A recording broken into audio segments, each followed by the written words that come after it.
ikaba igeza bitanzibira aho bigaragara yuko yashinze yatangiye gukora amapatrolo cyambuka akabari akabona umukino rero hagati ya FARDC na M23 ukaba utari aho bukera mu minsi iri imbere abantu bya Nairobi bya Kampala wherever you go uzasanga M23 leta yakisha sidakora ibintu rebelije ariko se mbabaza mubona Kongo itabareba mu mutwe aho ni babikore nyine nyabahuru twe ntabyo tuzakora dufite amabuye yacu niba atera inyota yo mahanga ntawe dukunda bakongo bamaze kwisobanukirwa ko nta rukundo ruba mwisi habaho benefit abone intere u Rwanda rwungukira iki mu gusinya ibintu Kongo idasinya ku rundi ruhande izo benefit zintere ngo tuzimenye nk'abanyarwanda tumenye igituma u Rwanda rushobora kugaragara mu maso ya Kongo nk'udurudu cleanings ngo kubera ko rukora byose diplomatically mu kinyabupfura ntangere ibyo ndabyumva bibarimo gucura bizazambya desheration ziri imbere zizaziburana ibintu bitabayeho ziburana amafuti ya Tshisekedi kaga muri aka karere Tshisekedi ndayishimiye Burundi ariko nyine diplomacy hari igihe mu gihe mu kimwe muri 2021 I think na kabiri na gatatu hafi aho ngaho twebwe dusesengura kuri diplomacy twavuga ko diplomacy y'u Rwanda yagendaga gahoro rwose ku kibazo cya Kongo bitavuze ko itakoraga ni ku gihe cya Minister Biruta tukavuga tuti hakenewe diplomacy nayo ishobora kuba uri offensive panagura Kongo igabitero ku Rwanda muri diplomacy rwiri defender nago rukagaba ibitero offensive byaba ngombwa Kongo yakotoye u Rwanda nago rukayitera hejuru icyo gihe nibwo mu Rwanda hagiyo Ministre Nduhungire ugiye kureba Nduhungire araza arakora arashegeza Kongo anyeganyeza igihuru areba ibintu biturumbuka abona buri kimwe cyose ariko ndabona ya diplomacy iri bucece yongeye yagarutse mwuvuko Kongo wagira ngo rwose ifatwa nk'igihugu ari kitanareho simbizi ari no mpamvu ibihugu bimwe musinyana umuntu akajya kora ibye inyeshyamba zigakora ibye u Rwanda gukora ibyarwo Uganda igakora ibyarwo isi igakora ibyarwo Kongo nk'ibitayireba Kongo igihugu nk'abajeyi imenu ivuno mega fatundi ikagira gute nta kintu bizageza kuri aka karere kireka niba bikora gutyo bashaka ko aka karere kazakomeza kugurumana ntibyumvikana niko babona umwana arimo gukoza umuriro muri urusinga muri prise ukamureka seriously ni nkuko bega babona umwana amenagura ibintu ukamureka ntago ariko abantu barera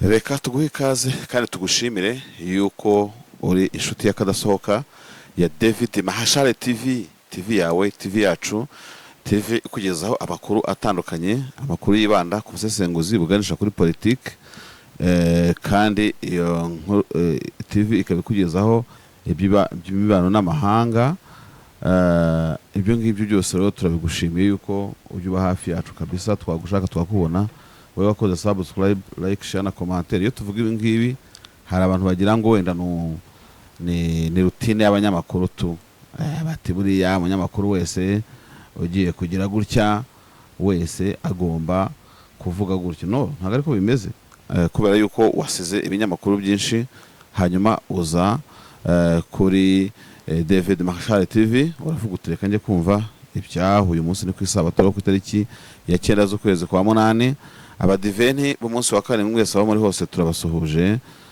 tubabwira ngo nimuhumure nimutagwisari muzasarura niko babimeze umuntu waba wibuka iyi ndirimbo y'abasaruzi ni indirimbo yitwa ngo Ikamba rwose umenye nayo kutari umuntu wa hafi kabisa niba wibuka iyi ndirimbo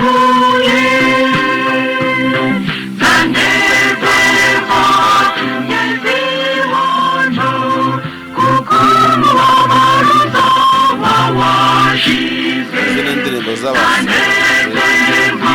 cyane abantu rero abadive rwose abantu b'abadive ntago ari abadiveyo ariko iz'abadive rwose aho muri hose mumenye yuko kabisa ari hatari ni kanove ko nengiyo yizi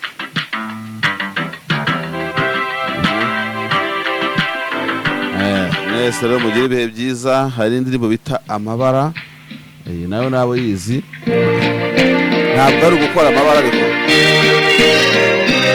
aho muri hose Imana iraho umugisha ndamenyesha abadive nta muri hose mu isabato mwese mugire ibihe byiza tumabara uko ameze hose ni meza cyane amabura byo kugereza Yesu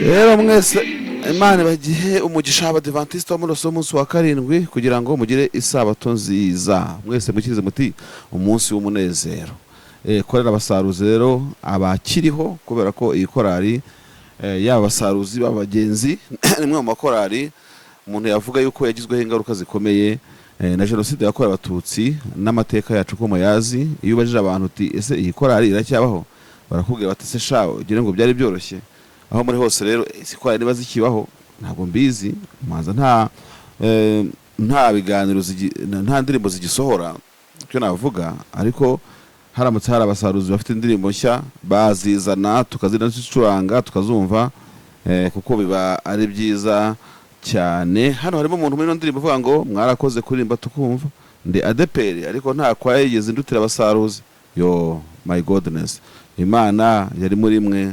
Abandi bati good songs nta madini abayo nta moko mwakoze umurimo w'Imana mubikiye ikamba ry'ubugingo.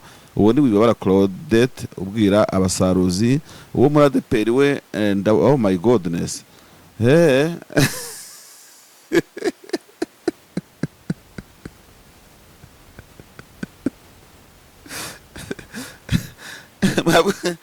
mwavuga ngo nsetsi iki nsomye commentaire sanga ni yanjye nigeze kwandika kuri indirimbo kera which means indirimbo ndayikunda n'abasaruzi turabakunda n'abagenzi ndetse n'abadivento muri hose abari muri eglise hano inyamirambo hafi na police abari muri eglise bo muri ku Muhima ku badventiste bo ku Muhima abiremera ahandi abadventi njyambona bahataye ntera nababajiya bambara nk'abamarishari mwese mugire isabato nziza. Ibyo ntibyabura rero tugiye mu nkuru iri bwibande kuki byanze bikunze ntabwo turi bure kujya muri Repubulika ya Demokarasi ya Kongo muraza kubura duhari rwose ntimuze kuvanga habona uko mutaduhaye amakuru turareba hamwe ama-update yose ushobora kugenda usanga kuri iyi mihanda ariko by'umwihariko n'iki tutari bubureho ntabwo turi bubure kukubwira yuko hari muri Rucuru havugwa amakuru n'amakuru atangazwa n'ikinyamakuru Actualité.cd kivuga yuko ngo mu gace ka groupement bita Mutanda M23 ngo iri mu mukwabo wo kubwira abaturage ko bagomba kwigirayo hashoboka bera operation zikomeye. Ubu buryo nubwo bamwe babonenga turi bubone buri mu buryo bujya butekerezwaho kubera iki muri Kongo ahagiye kubera imirwano abaturage batabwirwa kwigizwayo kugira ngo batagwa muri ibyo bisasu hanyuma amahoro yamara kugaruka bakongera bagasubirana. Ndavuga ngo Repubulika ya Demokarasi ya Kongo n'u Rwanda byaragiranye inama Addis Abeba, inama ya mbere ijyanye iri mu murongo w'amasezerano igihugu cy'u Rwanda na Kongo byagiraniye hariya Washington. Twibutsa abadukurikira ko buriya amasezerano ya Washington arimo amasezerano ahagararikiwe na Afrika yunze ubumwe African Union. Utuvuga ngo byabereye Addis Ababa ngo vuga se byimuye office siko bimeze. Inyeshyamba ziyitirira Kabila cyangwa se Kabila yitirirwa cyangwa se leta yitirira Kabila zo mu gace ka Kwango zimaze iminsi zikora amabara ku mihanda y'Kinshasa ndetse no mu cyerekezo yayo turaza kubireba. Turareba ku by'imisoro ya M23 bivuga ko iremerereye abaturage bo mu karere ka Walungu muri Kivu y'Amajyepfo. Ikindi kandi tujya gusoza ntibitubuza no gutera akajisho hanze ya Afrika ngo tubabwire ko muri Alaska imwe muri leta zigize Leta Zunze za Amerika hagiye guhurira abagabo babiri b'ibikonyozi b'ibihangange. Itangazamakuru nka Reuters iravuga ko Perezida Putin na Trump bashobora guhurira muri Alaska ni intara ya Leta Zunze za Amerika. Hanyuma rero mu gihe ibindi bitangazamakuru bitandukanye birimo nk'ikinyamakuru France 24 bo batangaje ko bo abaperezida bashobora guhurira mu murwa mu bihugu bya Leta Zunze z'Abarabu abantu bakunda kwita ngo ni Dubai ariko ari United Arab Emirates hariya mu burasirazuba bwo hagati. Perezida Lukashenko wa Belarus yavuze ko wa Belarus yavuze ko ubu ngubu rwose ngo ashobora kwicara ko akava ku butegetsi akiruhukira, havuga yuko rwose ngo atazakongera kwiyamamaza. Turaza kubireba niba ari ukuri kwabyo gushingiye hehe. Ibi ntabwo biri bugende kandi tugiye mu update. Izi nkuru ni inkuru ngufi ariko tugiye gusoma twihuta. Biravuga ngo ukiriye muri Repubulika ya Demokarasi ya Kongo, tubona umwanya turajya ni Burundi turebe ibyaramukiyeho ndetse no mu gihugu cyacu cy'u Rwanda turebe ibyaramukiyeyo. Hano ikinyamakuru Actualité CD cyo muri Repubulika ya Demokarasi ya Kongo kivuga yuko abaturage bo mu gace ka sheferi ya Bwito babwirwa yuko bagomba kuva mu midugudu yabo bakaba bitaje ngo kubera yuko bari mu gace karimo ibikorwa bya gisirikare ndetse n'intambara, bityo rero ko bagomba kwirinda yuko bashobora kugira ikibazo cyuko bashobora kugwa muri izo ntambara. Rubanda rutuye muri groupement ya Mutanda muri sheferi ya Bwito ahantu muri territoire ya Kivu Kivu y'Amajyaruguru bavuga ko rwose bahawe iminsi 5 kugira ngo babe bavuye mu gace baherereyemo kugira ngo berekeze ahandi, ngo kubera ko aho hantu hashobora kubera operasiyo zihambaye z'intambara. Uko amasoko atandukanye byinshi kinyamakuru Actualité CD aravuga ngo basabye abaturage nibura kwerekeza, reka turebe ko byanditse ntaza kunyuranya nabyo, reka dusomera paragraphe yose ngo plusieurs milliers d'habitants du groupement Mutanda dans la chefferie de Bwito, territoire d'Oruchuru, au Nord Kivu, sont de nouveau contraints par la FCM 23 de quitter en déjà 5 jours leur village au motif qu'il s'agit d'une zone opérationnelle. Selon des sources locales, il est demandé à la population d'10 milliers d'aller plutôt se concentrer à Kibizi, Kikuku, Nyanzare et Bwaranda où elle n'a aucun moyen de survie. Abaturage ngo babwirwa kuva ahantu muri Mutanda bakerekeza ahitwa Nyanzare, Igikuku, Ikibizi cyangwa se Kibirizi birashoboka, ndetse na Bwaranda aho ngo badafite ibyo kubatunga biriyo. Birumvikana iyo bakubwiye ngo wimuke ntabwo wimukana n'ibyo gutungaga biri mu mirima n'ahandi hose hakwegereye. Hano rero wavugikaganye n'ikinyamakuru aravuga ati M23 iri gusaba abaturage bo muri groupement ya Matanda kwimuka aho bari ku buryo bwihuse hakiri kare bishoboka kose. Ati igihe bahawe ni iminsi 5 ko buri muturage agomba kwimuka uhereye ku munsi wa 3 w'iki cyumweru. Niho babibwiwe mu nama yateraniye mu mudugudu bita Rwahorukebene, umurwa mukuru nyine wa groupement, ndetse hakaba ari naho hari ikimenyetso cy'ubwami cyangwa se cy'ubuyobozi bwa sheferi ya Bwito. Mutanda rero ngo ni imwe muri zone ihinga cyane ibinyampeke, abaturage bakoraga imirimo yabo y'ubuhinzi cyane cyane mu misozi ihengamiye iyo Mutanda. Hakaba hari rero ahantu hari imidugudu nyine ngo iteye neza kandi ituwemo. Hano rero ngo abaturage bakaba basabwa kwimuka kubera yuko ngo ariko babitegekwa n'inyeshyamba za M23. Ubu buryo rero ngo bukunze kugaruka cyane aho M23 itegeka, bamwe bakavuga yuko ngo ari uburyo bugambiriye ngo kwimura ndetse gutsinsura no gutesha umutwe abo mu nyeshyamba za FDLR bahahinga bahatuye, bukaba ari uburyo bwo kubatorotera kugira ngo basubire iwabo batahe. Ariko umuntu akibaza ko babwirwa si imidugudu yo kujyamo kubera iki kandi bihindutse iyo dosiye ya FDLR no kubera iki. Ngo andi masoko abwira kino kinyamakuru ko kuwa 3 hari abantu bamaze kwicirwa kandi muri birombe bya mine byasoma Kivu berere hafi aho ngaho. Iyi nkuru ntabwo yavugaga ku by'ubwicanyi bwo mu birombe, ubwo twaba tugiye kujya mu yindi nkuru. Gusa hakanavuga ko hari raporo ngo ya Loni imaze iminsi ivuga ngo impfu z'abantu batandukanye muri kariya gace, gusa M23 yo ikabihinyuza ikavuga iti murabeshya ari mugende. Raporo z'abantu zo zikavuga yuko nyine ibyo nta shingiro bifite. Tuzashakisha utwabona abavugizi ba M23 tubabaze ku by'ibi bintu bivuga ko bimura abantu ngo hagamijwe kubakura mu mirima yabo kandi bahinze. Gusa nge narababwiye nti amayeri muzateka yose ngo muri FDLR ngo mwihinduye abasivile mukuramo imyenda mujya guhinga, muzacakirana na M23 hano rwose nta pardon ihari singiye kubabeshya. FDL ni abaturage b'u Rwanda bagomba gutaha, ngira ngo wagira ibikorwa byo kuzakurikirana yataha akazasaba ibyangombwa nk'iby'abandi baturage hanyuma agasubira muri Kongo kureba imitungo yiwe. Ntabwo ari byo bigena, ariko nuko bimeze. Ntabwo mushobora gukoresha ahangaha ni muri Bwito na za Kishishe mwigeze guhimbahimba nge M23 ngo yabiciye abantu ngo bigenda gute kandi mwari muri mu ntambara. So ntabwo muri umukino wa gicuti rero n'izinyeshyamba. No kuvuga ngo muhave nyine mutahe niba icyo bashaka kubabwira. Sinumva ko nanone kandi babwira ngo bajye aho za Nyanzare niba waba ari wo muti cyangwa niba ari amarenga abacira ati musubiri wanyu. Ariko nyine ubwo byabereye mu nama namwe mwabajije ibibazo, ntabwo nari mpari nasomaga ibyanditse.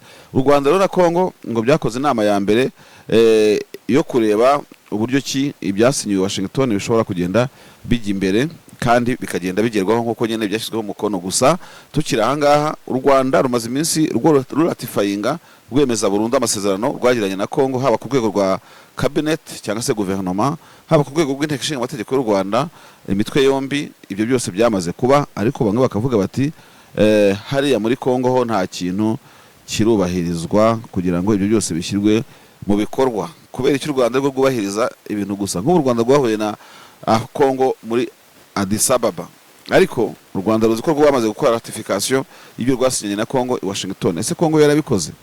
Ishobora kwitwaza ko nta guverinoma yari ifite, reka tubihanga amaso.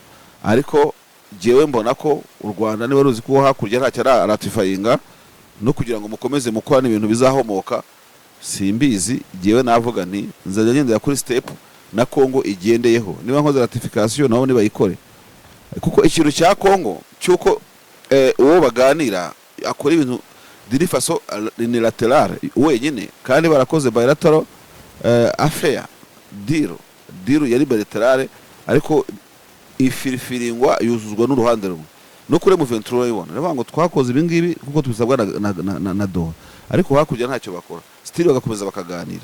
U Rwanda narwo rwumvikanye na Kongo ruko ratification y'ibyo byumvikanye. Kongo nta ratification nyirangira akora, baracyaganira.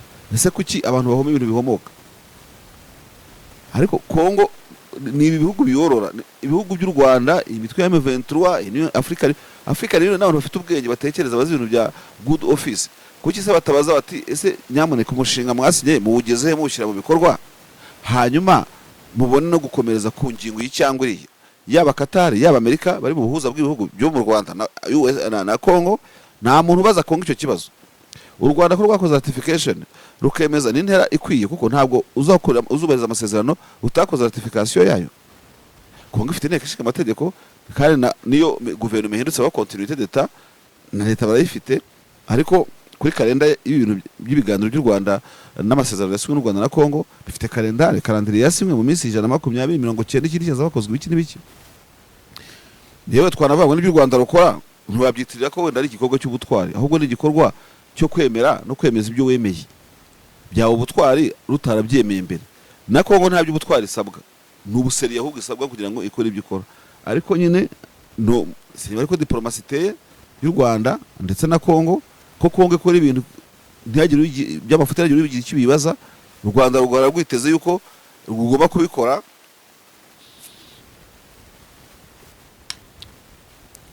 By the way, ahangaha hashobora guturuka n'agasuzuguro, ndetse na Kongo ikabyubakiraho ivuga iti bajye basinya nyine, nibo bazi icyo bashinjwa, nibo bazi icyo bishinja.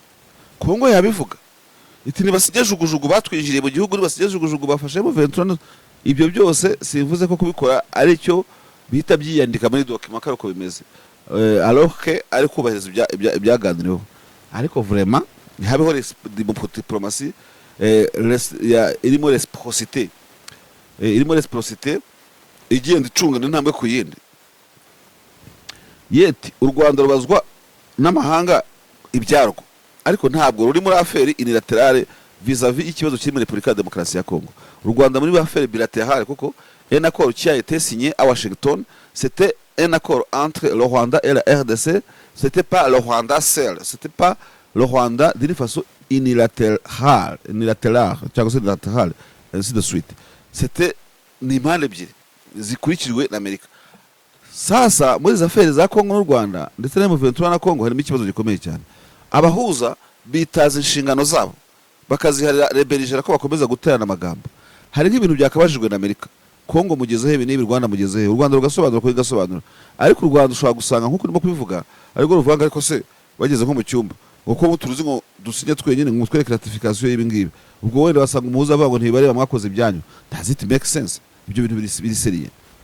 Ni ikihe gihugu ariko cyabwiwe yuko iyo gikoze ibwacyo kigafurena kigafata break kigategeza kiri kigakora ibindi? Hari mabuso y'ibihugu ibaho ku isi, mwambwira hari bageragere y'ibihugu ku isi ibaho? Ese iyo mabuso iriho kuko ngo bitabitinya Kongo se n'ibyihebe niba atari agakino ka politike? Wenda afite ibituntu bongoreranye na Amerika batesha mupfe gusinya hanga bari abazabikoranya abahurura bagenda babikora twebweho ntacyo bitubwiye.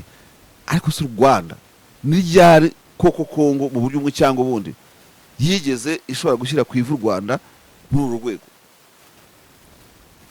Ku ntera ya mbere gukora ibyo u Rwanda rwemeye ndabyemera 100%. Ku ntera ya kabiri kuki u Rwanda rwataye intambwe 5 dusipoze muzamuka nk'ama escalier, cyangwa se dusipoze nk'umuntu azamuka gahinga cyangwa se abyinye kubayiza nkagera kuri some ya gahinga uwo turi kumwe mu rugendo ataragera no mu Kinigi, birashoboka se? Nimutekereze kuri urwo rugero. Ngewe turagiye tujyanye Rusizi, ngeze i Nyamasheke, undi aracyari muri gare ya Nyabugogo nta nakatisha, ngo uwo muntu turi kumwe mu rugendo. Sincerely speaking, Kongo aka karere k'ibiyaga bigari n'ibihugu by'ibihanganye bayiha ikintu kimeze nko kwirera abajeyi, ikigira nk'umwana umena uvura umuyaga afata undi, kandi kiri kizateza kaga n'akandare muri aka karere k'ibiyaga bigari kazatuma kabamo intambara zitarangira. Ni ryari Kongo izerekwa yuko igomba kuba serious mu byo yemera? Duhere Sun City muri South Africa, ubwo RCD yagiranaga ibiganiro n'ubutegetsi bwa Joseph Kabila Kabange.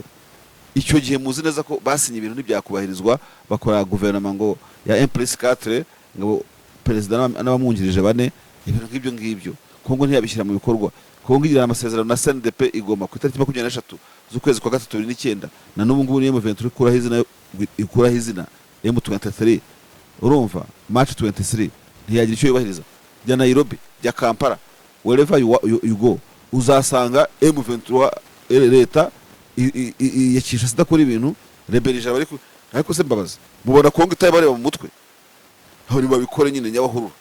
Twe ntabyo tuzakora, dufite amabuye yacu, niba atera inyota y'amahanga ntawe udukunda. Abakongo bamaze kwisobanukirwa ko nta rukundo ruba mu isi, habaho benefit abone intere. U Rwanda rwungukira iki mu gusinya ibintu Kongo idasinya ku rundi ruhande? Izo benefits intere ngo tuzimenye nk'abanyarwanda, tumenye igituma u Rwanda rushobora kugaragara mu maso ya Kongo nk'udurudu cleanings, ngo kubera ko rukora byose diplomatically mu kinyabupfura ntangere. Ibyo ndabyumva, ariko se Kongo yo iyo mwicaranye mu biganiro mujya mu presenta cyangwa ko presenta nk'abantu batagira ubwenge, nk'abantu bamenye ngo muba mwasigira n'abantu batagira ubwenge, ikaramu yabo ntifata ku mpapuro, iyo bavuga barategwa, niyo bategwa kandi byaba ari ubumuga bwo kuvuga, ntabwo byari bwo gutekereza. Ko bamenya kujyana ibirego mu nkiko, bakamenya kujya kugurisha amabuye yabo no kuyatanga muri Kongo bayabunza nk'amabuye yaba abantu bicuruza, wagira ngo niki u Rwanda rwo rukagera gukora ibintu rwonyine biri mu interesande. U Rwanda dufite mizihentere kuba rwagera ruhora rushyira ibintu mu bikorwa, Kongo nta kintu kira mu bikorwa. Jewe ndabyemera ko ari byo, ariko birimo agasuzuguro nabyo. Nateye intambwe ya mbere ngatera ya kabiri, nari kuzatifyinga muri cabinet biriya bintu byagera mu nteko ishinga amategeko, ngashyiramo pause abadepite abasenateri bakaza babishyiraho ibikorwa. Niba nta mategeko y'inteko ishinga amategeko asaba ko umushinga utaba expired imbere ya Sena, kandi washoboka expiredinga azirongaze Kongo nawe nta kintu yakoze. Hakenewe ini diplomacy hard diplomacy, reciprocal diplomacy ku gihugu cya Kongo. Kongo nibakomeza kuyifata gutyo, Rwanda, USA, Qatar mugafata Kongo gutyo, mufite ibyo muyikeneyemo nibyo, ariko ibyo muyikeneyemo n'abakongomane ntago ari bya Tshisekedi. Na Tshisekedi tabitanze niba ari inyota mufite y'amabuye y'agaciro ya Kongo, n'ubundi n'abandi bayitanga cyangwa se bakayatanga, kuko amabuye ntago ari ya Tshisekedi na muryango we na leta ye. N'ubundi leta zabaye muri Kongo ni nyinshi, kandi igihe Kongo yabayeho nta gihugu kigiye kibura amabuye y'agaciro. Ibyo bihugu by'ibihanganye byabona ariko bikanyura mu nzira nziza. Ariko niba ari ibintu byo gukangana kugira gute ibintu, I don't know. Ahantu havuga ngo ni abantu bagera bakavuga ngo ibintu birimo pressure kuko nta match amical iri hagati y'u Rwanda na Kongo, kugira ngo u Rwanda mbega rugero rurengura n'imipira yarengejwe na Kongo, rugero rwemera ama penalty nta VAR igiyemo, kuki ibintu bitajya muri VAR, bakavuga ati ariko kadushyira ibintu muri VAR.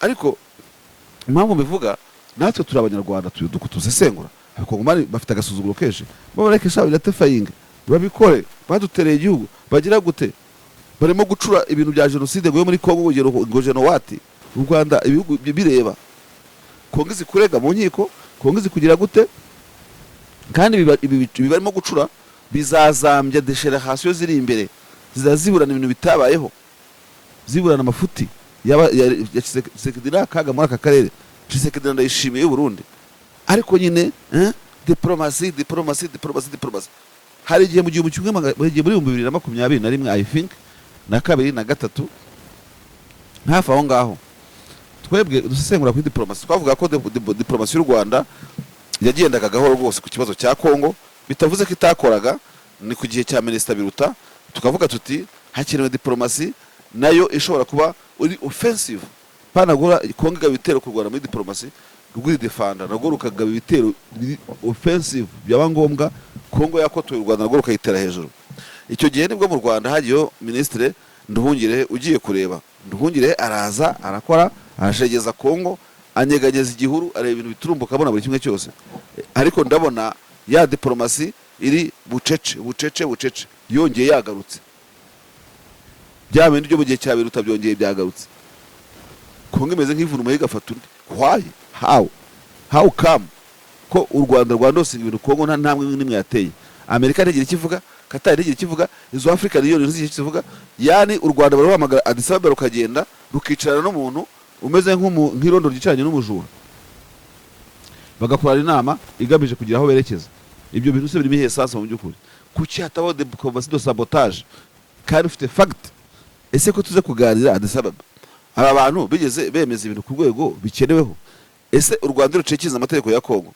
rubona yuko ibintu iyo byemerejwe Washington nta kindi kiyongeraho ntidufite ambasade muri Kongo twese dushobora gusoma ibera muri Kongo amategeko muri Kongo avuga iki nta ratification ibaho ku mishinga ireba igihugu ku rwego cyangwa ruriya bireba u Rwanda gusa iyo navugaga rero usanga muri belligérance iri muri affaire yo muri Eastern DRC usanga uruhande rumwe ari rwo un simple lateral ari rwo rubazwa ibintu M23 dufata urugero ikaiva wari kare leta ikahagera ntagire ubiyibaza M23 igaha imfungwa leta ntire kuri imfungwa umuhuza ntagire icyo yibaza gutyo na gutya ibi naho bizageza akarere k'ibiyaga bigari ndabibabwira n'ijwi rifunguye ridafite na kimwe rishobora gusiga inyuma gufata Kongo nk'abajeyi imenu ivunuma y'igafata undi ikagira gute nta kintu bizageza kuri aka karere kireka niba bikora gutyo bashaka ko aka karere kazakomeza kugurumana ntibyumvikana niko babona umwana arimo gukoza umuriro muri urusinga muri prise ukamureka seriously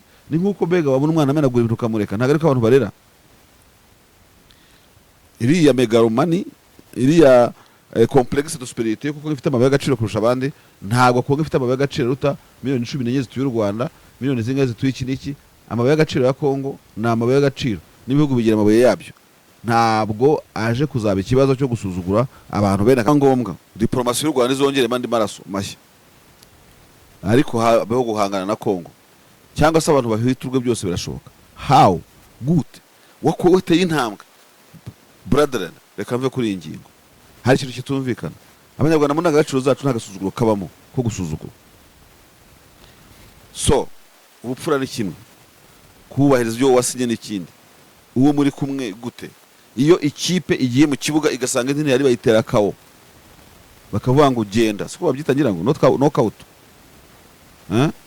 niko babyita mu mupira w'amaguru sinibuka ukuntu numvise babyita kawo nibyo se ni mpaga ariko I think Kongo ni hitsirwe mpaga nitsirwe mpaga cyangwa ivuge ko yabivuyemo aya masezerano ya Washington afite kunasobanura igihugu ishobora kuva kuyavamo within 6 months amezi 6 ushobora kuvamo na procedure yose kwiteye Kongo nibivemo nibitashaka kubijyamo sincerely speaking niko bimeze iki gihugu kidahagurukirwa kikomeza gufatwa kimeze uyu munsi ntacyo tuzageraho abantu baraganira abandi barimo gufina ngo genocide abantu bakaganira wenda nko kubaza rwa M23 barimo kugwiza ibitwaro abantu babonye Kongo nk'iki ino myaka imajije aka karere kuko ibimvuga abantu badukurikiye babyumve ntabwo nitunira kuri Kongo reka kugira ngo mubyumve ukuntu Kongo wagira ngo rwose ifatwa nk'igihugu ari kitanareho simbizi ari no mpamvu ibihugu musinyana umuntu akajya akora ibye, inyeshyamba zigakora ibye, u Rwanda rugakora ibyarwo,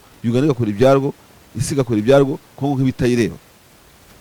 Kongo ijya ivuga ngo ni sovereign country, ntabwo nabihakana. Niba ari sovereign rero, njya mbisubiramo kenshi, niba ari sovereign ikihe gihugu ku isi mwabonye buri mutwe wese ugiyemo, uw'ibyiheba, ADF, za Red Tabara, za izose takataka wa mugani wa Wiringoma z'imitwe y'inyeshyamba iri hariya, mwabonye igihugu kijyamo abarwanya ibindi bihugu bajyamo bagakuramo base bigakunda, imitwe magana bagatoza bagatraininga bakagira gute? Igihugu kiri sovereign country, bishoboka gute nyine ko ibindi bihugu byaza abamerceneri bitigasani bose, ugeze muri Kongo n'ibisiri byose bigeze muri Kongo, urumva bitemera nk'ifiguye mu mazi bikidegembya bikoga bigatera bikagira gute? Sinakubwira, mutubwire ikindi gihugu ku isi giteye gutyo.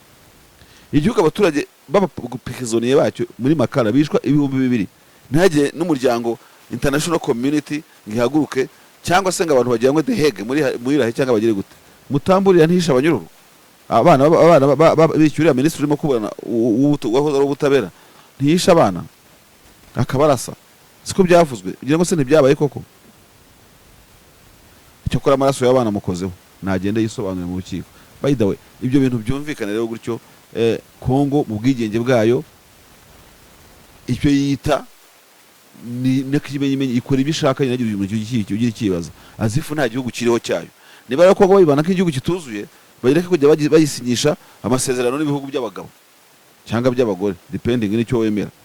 Urumva inama rero y'u Rwanda na Kongo yabereye Addis Ababa, ngaho bagiye bareba ngo n'ukuntu izindi nama zizagenda ziterana ngo zikuye ngo muri amasezerano ngo ya Addis Ababa. Ngaho mbwira, ibi rero se ni ibiki? Ibi ni ibiki koko? Nimudasabuta Kongo, Kongo izahagiza ibihugu, izabyirukansa, isi izabisebye, izagira gute? Yewe ibihugu bigenda bisinya na Kongo n'imitwe igenda isinya na Kongo, ubutegetsi bwa leta ya Kongo izahagira, izabira icyuya, kandi bizarangira ibonye ko yirukanyiye ubusa. Simvuze ngo bajye bareka kwicarana, ariko bajye bicara bavuga ati iyi ngingo tugezeho ni iyi banziriza ari iyi ngiyi. Reka ino ngingo yo kudutinza, turebe n'izindi zari zisigaye. Twavuga ku bya Washington, twabikozeho n'ubusesenguzi, gusa tunyarukiye muri Kongo nanone. Inyeshyamba zishinjwa kuba akenshi na kenshi ngo Kabila yabaza imikorere yazo bita za mabondo, nazo biravuga ko zimaze iminsi zigaye bitero ku mihanda yo mwe n'imwe muri Western DRC, zikica abantu. Nk'urugero ku muhanda witwa Route Nationale 1 RN1 muri teritwari ya Kenge, province ya Kwango, mu ijoro ryo kuwa kane rishyira kuwa gatanu w'iki cyumweru. Urujya n'uruza rwari rwahagaze kubera umutwe w'amabondo wari witwaje intwaro, ukajya usaka buri modoka ukayicakaza, ndetse ugasaka n'abagenzi ukabambura ibyabo. Abari muri izo modoka bambuwe amatelefone, bamburwa amafaranga, ndetse n'ibyabo bari bafite. Buri umwe wese wari mu rugendo agasabwa gushyira ibintu hasi yari afite, hanyuma nyine bamwe bakabica, abandi bagakomeza urugendo. Hano kuri uyu muhanda wa Kwango muri icyo gihe twavugaga, bivuga ko amafaranga agera kuri miliyoni 20 yambuwe abaturage b'abagenzi. Hanyuma nyine aba babikoze bakikomereza. Ibibera muri Western Congo ni nk'ibyo muri Eastern DRC ahataragera inyeshyamba za M23. Societe civile mu gace ka Kwango iratabaza, ivuga ko rwose abasirikare bakwiye kugira ikintu bakora kuri aba bantu, ariko nta kintu babikoraho. Ubwo nyine izo miliyoni muri iryo joro zarasahuwe, ibyo bisambo, abo mutwe witwaje intwaro urikomereza kandi unakomeretsa bamwe muri iryo joro, cyane cyane aho bakomerekeje abantu ku kiraro bita Po Kwango, cyangwa se ikiraro cya Kwango. Ibyo musaba guverinoma rero mumenye yuko nyine bitaye ku kisi, ntacyo bitayeho. Ibyo uyu Semforie Kwengo arimo gusaba leta ntacyo yitayeho kabisa. Mutabaze Imana naho undi karabaye, inyeshyamba ziraza kubarangiza. Ikindi wenda bavuga ko hano muri Kongo, tugarutse muri Eastern DRC, nuko abaturage mu gace k'abarumva bavuga ko M23 irimo kubashyiraho imisoro ikaze. Ubwinshi bw'iyo misoro ntabwo buvugwa muri inkuru ya Okapi, kandi ubusanzwe bivugwa yuko rwose bigoye cyane kuba umuntu yabona imisoro akavuga ngo ni sawa, babivuga mu yahe majwi. Voire même 150 par camion qui paie un forfait de $100, voire même 150 par camion qui passe et sans discussion. Cela touche directement la vie des populations les plus pauvres qui se voient le prix des billets galoper sur le marché. Les taximens, les clients et même les marchandises à bord sont taxés différemment. La malnutrition attaque les enfants, les adultes et la famine devient une deuxième guerre dans nos territoires suite à cette situation. Nous demandons aux organisations humanitaires de venir en aide les populations des territoires agressés, à savoir Walungu qui est devenu un champ de bataille, Kabare et Kalehe Memema, et que le M23 essaye de revoir sa manière de traiter les innocents congolais des zones qu'il occupe. À Mouchouche, par exemple, hano n'umuturage wo muri hano n'umuturage waho ngaho nyine muri Walungu nabanga ni mushweshwe usaba ko emisoro yagabanuka ngaho buri kamyo isaga amadolari 100 y'umusoro ngo kandi ngo sans discussion. Ibi rero M23 twagiye tubona igabanya imisoro ahantu hitwa muri marché de Virunga izajye naha mushweshwe muri Walungu. Abaturage bavuga ko ngo imisoro yabaye nk'urugamba ubukene bwabaye nk'urugamba rwa kabiri nyuma y'urw'amasasu banyuramo, hanyuma rero bakaba babaganira ku by'imisoro kuko M23 igira Virunga market yagabanya imisoro ku rwego rwo hejuru kandi bituma abaturage nyine babyumva neza.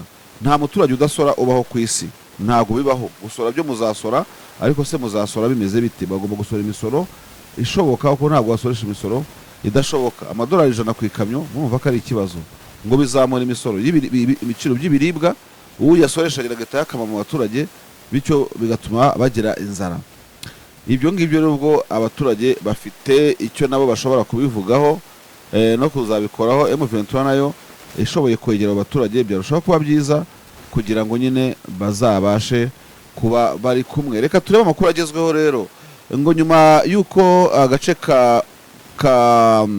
Kaniyora kaguye mu maboko y'inyeshyamba za M23 ngo Namira Muramba nayo ubu iri mu maboko ya M23 ngo nahitwa Nzibira hari ikibuga cy'indege FARDC na wazirinde bakunda gukoresha nayo mu uyu munsi ku itariki 9 yavuyemo ivangwemo n'abasirikare mu 23 natwirwanaho baharwanira ku saa 8:23 z'iri joro.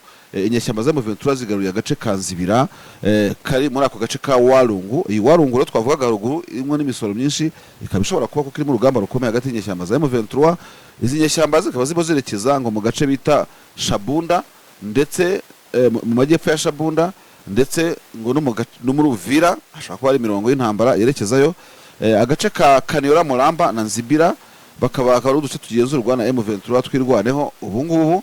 Ibyo abantu bavuga yuko imirwano ikomeje kuba iri hariya. Hanyuma kandi biravuga ko nyuma yo gufata agace ka Kaniyora Muramba na Nzibira ngo ari ahantu hakomeye cyane, ngo bigaragaza ko rwose ingabo za leta zifite ibibazo byinshi, ngo zirimo kwirukanka zerekeza ahitwa Kamituga ndetse zirukanka amasigamana, aho bishoboka ko izi nyeshyamba za M23 zishobora gukomeza kubakurikira zikabata muri yombi. Ndabona abasirikare bari Nzibira ba M23, reka twumve niba hari amajwi yabo afite icyo bivugaho.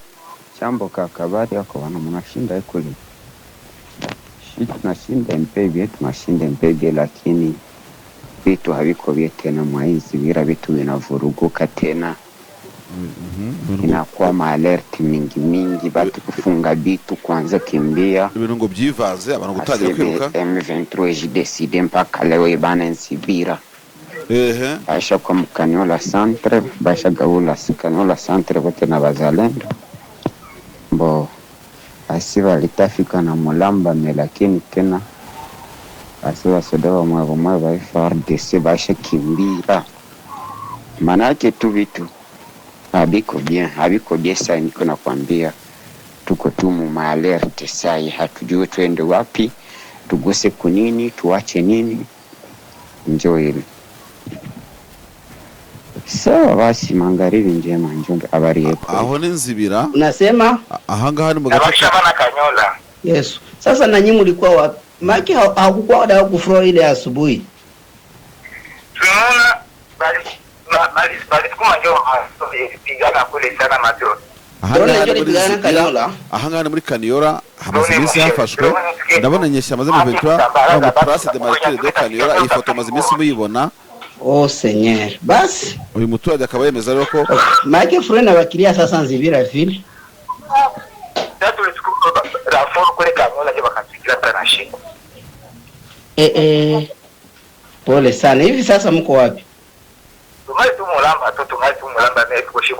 Na Mulamba yavuyemo rero nyuma ya Maki banasimamia sangambo gani?